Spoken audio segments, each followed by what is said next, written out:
Bortle here. We have your top 64 contestant in one of the hugest nationals and forever in years because this is post COVID. My goodness, please say hello to Bortle Nation, Christian Thomas. Yeah, the like 1 week ago I played German Nationals, and with 1,800 players, it was indeed the biggest TCG tournament since COVID happened. And I ranked 9-2 in Swiss, got 24th place after Swiss, and then unfortunately lost in top 64. But nonetheless, I'm pretty happy with how I did. Please tell the world why'd you decide to play Libromancer. Yeah, so I play Libromancer. I guess it's quite a unique deck choice. So I was between the Punk deck, like the deck that Hani made, and Libromancer deck for like the 7 days leading up to the event. But in the end, I decided to play this deck because I think there's a few cool things this deck has going on for it. Like first of all, it can play 15 hand traps, which I think is really necessary to win in this current format going second. So it has a higher chance of drawing the hand traps than, like, let's say the Punk deck, for example. Also, it has a really strong turn one because you can side lock the opponent, which of course is an auto win when it resolves, and you still beat one hand trap a lot of the time. I think it's consistent, and I also think that since it's a more like unique deck choice, not many people know the cards, and there was in fact like also I think 2 or 3 people who had to read my cards, and of course it's also a huge plus because that way my opponents don't really know when to use their hand traps, when to use their interruptions generally. So I think due to all of that factors, I think it was a pretty good deck choice for the event. That sounds great. Any shout outs before we begin, man? Yeah, for sure. Obviously, shoutouts to Team Luxury Gaming, which is my team. Shoutouts to everyone I tested with, especially Paolo, though, because he's also the creator of the deck. He's the first one that actually played Libromancer. Without further ado, please take it away with the rest of the deck profile, man. I won't really go too much in depth about the standard ratios. Like, obviously, you max out on all the Libromancers. You play 3 of the Field Spell, you play the Terraforming, the 3E teleport. Then you play 3 Diviner, which is the best card in the deck pretty much because it makes Barone, which is huge because it plays around Nibiru. And you also use Barone to pop Scythe on your turn and then bring it back on the opponent's standby phase with Barone's effect.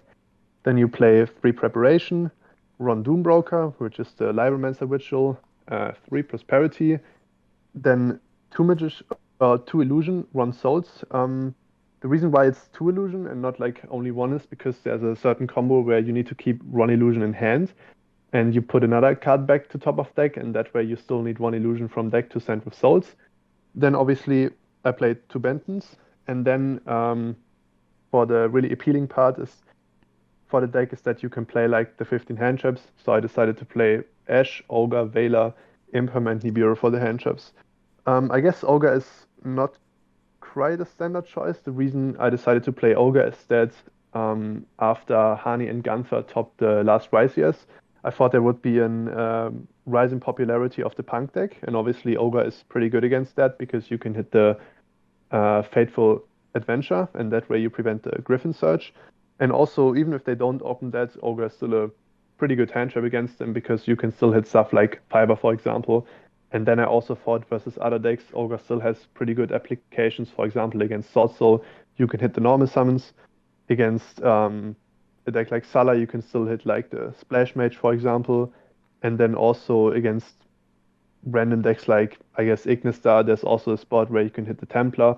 So all in all, I thought Ogre was a pretty good hand trap. The only matchup where Ogre is really worse than the other ones, I would say, is Despia. But I think since the current meta game is quite diverse, I wasn't really too much worried about this. And I think I also only played like one Despia, so I think maining the Ogre definitely worked out. And then also, Three Nibiru is also a card that I put in on Friday before the event. I was actually on Morna. But the reason I decided to play Nibiru is because I just think if you have Nibiru paired with any of the other 12 hand traps you're playing, it's a pretty devastating combination, especially against all the current combo decks, because Nibiru plus another hand trap is really, really reliant in stopping them. And that's what I think is quite important. And for example, if you compare this combination to like opening Morna plus Veiler, it's not 100% reliant that you actually stop them, especially when they open like their really broken hands with Tille plus Right Engine. So that's why I decided to put in Nibiru. Obviously, it's another card that's not really great against Despia, but I think it's better to kind of ignore Despia a little bit and to prepare more for the rest of the meta decks because I think cards like Nibiru and Ogre really cover like, let's say, 70% of the meta, and they're only really bad against Despia, which is, like I said, only one matchup.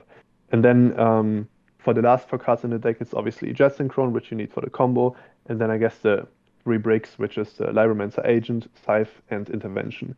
Okay, so the standard combo of this deck is pretty much a setup where you summon the Diviner when you have the Libromancer Fire on the field, and with Diviner you send Herald. And then the Diviner becomes a level 6, and since the Libromancer Fire is a level 4, you can make the Baron here. And that's obviously pretty good because A, now you can't get hit by Nibiru anymore because you have the negate on the field. Herald, you can search the illusion, and the illusion searches souls, and then later in the combo you make the Darktar. You trigger the Darktar by using the Libromancer Doombroker, which is the ritual. You use the on-field effect of this card, which sets the Libromancer Intervention, which is your trap card, and you chain Darktar to the effect of Libromancer Doombroker and set the Scythe. And now you use Baron on your own turn to pop the Scythe, and then on the opponent's standby phase you can use Baron to target the Scythe in the graveyard, put the Baron back to the extra deck and special summon the Scythe. And the reason why this Scythe combo is, in my opinion, even better than the, let's say, Scythe combo that the Punk deck does, is that you have the Libromancer Intervention set, which is the trap card. And the trap card protects you from cards like Forbidden Droplet, protects you from cards like Impermanence, Chalice, pretty much all cards that can prevent the Scythe combo on the opponent's turn. That's also a reason why board breakers are so bad against this deck, because you need to draw hand traps. Otherwise, you can't resolve your board breaker unless you're opening two because of the trap.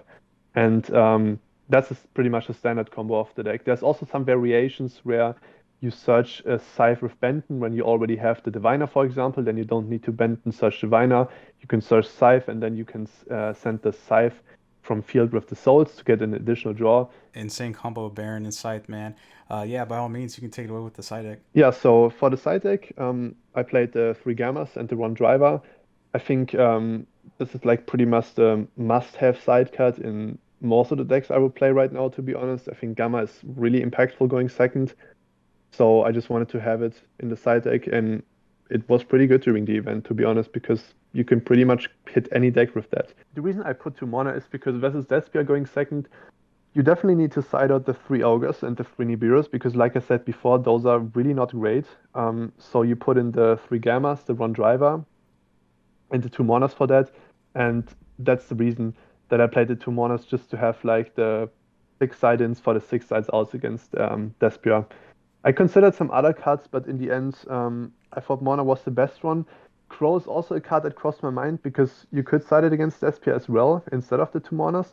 And I think a lot of people like it, but I think Mona is still a bit better than Crow because I think Crow's only good if your first effect negation hand traps works. Like, for example, they normal summon an Alubar, you Veiler them, and they like maybe have like a branded fusion, and then it's already pretty bad because at this point you rather have another effect negation hand trap compared to a DD Crow. I think you would only prefer DD Crow if they go like branded fusion, summon the Lobellion, then you Veiler them, then they have like a branded in red set for your turn, and then Crow is good.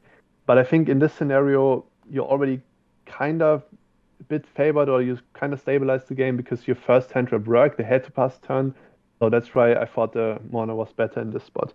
And then I sided 9 going first cards. No more going second cards because there's only so many cards you can side out in this deck, which is like 4 cards. You can only take out like the Agent, the Scythe, one Benton, and then one Terraforming going second. I really didn't want to take out more cards because then you like make the deck more inconsistent as well. So each deck was pretty much covered going second, and now we just had space to put in a lot of going first cards. There can be only one's pretty much the best one because it's just an insta win against many decks, like for example Sword Soul, Salamangreat, Flunder, Ignister. It's really, really strong versus those. Then I played the 3 Barriers, which obviously is there for the Sword Soul and for the Despia matchup. And then I played 3 Magic Deflector, which is not really standard, but like I said before, I thought that there were more Punk decks in the event. And I also wanted a strong going first card against the Punk decks, and I think Magic Deflector is pretty much the card that I was looking for. First of all, it deals with their non-engine, right? Like you can hit Droplets, you can hit Cosmic Cyclone, you can hit Callby, so pretty much all the Scythe outs. But then in addition to that, you can also hit Emergency Teleport, and it stops Fateful and Draco back. So if you take if you're taking all of those cards into consideration, I think you hit at least like 12, 13, 14, 15 cards in the deck. And that I think is a really strong application for this card, to be honest, because this way you will always hit at least one card out of the six card hand, maybe even two. And in addition to that, obviously you will have more interruptions. So I think that also was a pretty good choice for the side deck. Yeah, lastly, for the extra deck, so obviously you play Hulk and Darkda, which are like well, I guess Darkda is the main combo piece. Hulk not really, but Hulk is more of like a card that you will use when you get hand trapped. Like, for example, if they hit your Diviner and prevent your Scythe combo, you can still make Hulk and then bring Jet Synchron and you do the standard Hulk Darkda Scythe combo that the Punk decks do. So that's like a cool second line you can do when your usual combo doesn't work because they have a hand trap. And I think that was also a cool thing about the deck that you don't have to go for fiber to do your main play, and it's more like an option you can have when they stop you. And then, well, I played Wonder Magician, Fleur, two Herald, which is pretty much all standard. I played one Exo Synchron, which is not standard. The reason here is that in some scenarios where you have Libromancer Fire, Libromancer Geek Boy, and the Diviner, when you normal summon the Diviner here and they interrupt your Diviner, let's say with like an impermanence, you can turn Diviner and Geek Boy into Exosynchron. You can send Jet Synchron, make it level 6, and then your Exosynchron and Libromancer Fire still make Baron, which is pretty cool. And then I played the one Enters for Diviner, obviously, and then just generic links that you can summon in this deck, like Celine, Exodus Code, Cross Sheep, the two Charmers, Linguribo, and Relinquished Anima. And yeah, that was the extra deck. Yeah, that is pretty impressive, and I guess we can go ahead and tell which ones are like prosperity targets, you know. And did the ratio ever bug you? Did you wish you played more cards, or actually like cut some to get closer to 40, or do you just want to eliminate the process of drawing these bricks? Yeah, so I guess 47 seems like a kind of weird number, but there is actually some reasoning for this. So obviously there's like all the engine cards you can see in the main deck, you have to play them. There's nothing more you can cut. So now you can either decide if you just play like the 40 and play no hand traps, but obviously that wouldn't be great because you need hand traps to win going second, like I said. And then you kind of have to see it as a scale, right? On the one hand, you have consistency, and on the other side of the scale, you have the percentage of drawing hand traps going second. And I thought like that I'd rather give up some percentages of consistency in order to gain some to draw hand traps going second. Because like I said, if you don't draw probably two hand traps versus most decks going second, you will just lose. And that's why I thought that giving up some consistency in order to gain some more percentage to drawing hand traps was pretty important this format, and that's why I ended up with this weird deck count of 47 cards. Okay, and also Mystic Mind made a huge splash in the North American event a while back. So looking at it, it looks like deflectors you're only out, if I'm not mistaken. Did you like luck out and not even see that card in Yeah, this so event? Mystic Mind was actually something I was pretty scared of before the event, to be honest. Especially immediately after the NA Rise yes, because obviously Striker won. But then I like kept looking at the B games. I kept looking at national profiles, and I think the impact that people thought Mystic Mind would have wasn't actually that big. Like I rarely saw people really main decking Mystic Minds, and that also was my meta call for German nationals. That I thought like there won't be as many mind decks because I think the people that were considering maining Mystic Minds were pretty scared of people maining outs now. So that's dynamic. That's the thing that goes the other way, right? Like people not playing Mystic Mind because they were expecting outs, and I thought that was going to happen.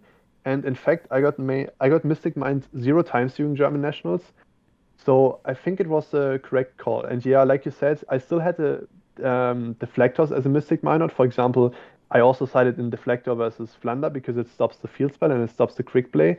So in case they had Mystic Mine, I would still have an out here. And then I guess what's also interesting is that there's a lack of spell trap removal in my side deck, which maybe is a kind of a brave call, especially for a Nationals meta. But I just felt like that those decks are usually only played by like let's say the more average players, and that all the good players were more tending to like Sword, Soul Despia or like combo decks. And in the end, those are the people that you really need to beat, especially in later rounds. So I think that's also a call that worked out, to be honest, because I did play two backrow decks, But the thing is, if you win the dice roll against them, it's not like you auto lose when you don't have removal in your side deck. If you win the dice roll against backward decks, I think you still have a pretty solid shot at winning against those. And this is also what happened to me at Nationals. Beautiful explanation. And in closing, how was your experience overall being one of the over 1,800 contestants of this event, man? Yeah, I think it was pretty cool to be honest, especially since in 2019 I first off started to top my first YCS and then I topped my second one, I topped my third YCS, and then unfortunately COVID happened, so I couldn't play any more IL events. Obviously, we had the LCSs, which was great, but I'm really glad that we finally have like actual tournaments back, and I'm also really looking forward to playing Euros later this year. And so it was a pretty cool experience for sure. God, yes. Thank you again for being on the channel, man. For sure, thank you, Bottle. And listeners, if you're not a part of Bortle Nation, suffer Bortle. It's that easy and it's free. Oh God, yes. Bortle out.